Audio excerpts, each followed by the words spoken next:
c'est un sujet effectivement très important, fort bien présenté par nos deux collègues qui ont, je crois, tout à fait bien compris les dimensions et les enjeux et l'intérêt du développement de l'audiovisuel dans toutes ses facettes sur nos territoires. J'ai une petite expérience modeste sur le territoire calédonien et qui est très très bien reprise parmi les autres démonstrations de l'intérêt pour la Nouvelle-Calédonie et l'ensemble de nos territoires de ce développement. Je voulais parler du CNC notamment, parce que vous l'avez dit, c'est un partenaire important. Alors, a fortiori, si le rendez-vous annuel pouvait s'institutionnaliser, ce ne serait qu'une bonne chose. Simplement, et je ne connais pas du tout la totalité des arcanes, mais je sais que le CNC dispose d'armes financières colossales. Elles ne sont pas toutes dédiées à l'outre-mer, loin s'en faut, mais avec des objectifs qui ne sont pas seulement tournés vers la production et le soutien à la production audiovisuelle, mais aussi à la formation. Et vous l'avez indiqué, c'est un objectif également, la formation des acteurs qui souhaitent s'investir dans ces filières-là.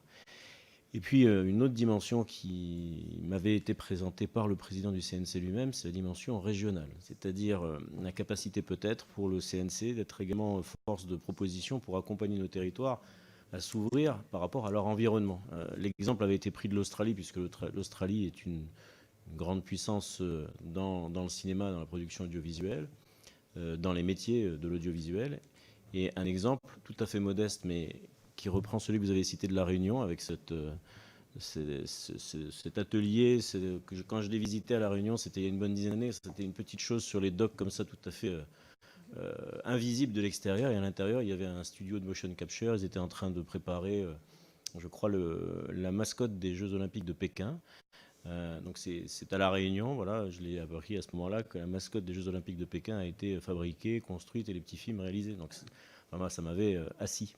Et ils nous ont dit, donc pour en revenir à ma question, que si la Nouvelle-Calédonie voulait, c'est l'exemple que je prends, mais ça peut s'appliquer dans tous nos territoires, se lancer dans des ateliers ou des entreprises en tout cas de fabrication audiovisuelle ou cinématographique au sens large, en partenariat avec l'Australie qui peut-être aurait un intérêt, ils peuvent nous aider aussi à construire des ponts. Donc je ne sais pas si vous avez eu l'occasion d'examiner cette dimension de soutien à l'intégration régionale entre guillemets de nos territoires, mais c'est aussi un biais. En tout cas, je crois que vous avez vraiment parfaitement balayé le sujet et ça représente en tout cas un espoir réel de développement et de diversification de l'économie, comme Maïna l'a indiqué tout à l'heure et le président à l'instant, avec le bel exemple du sans container.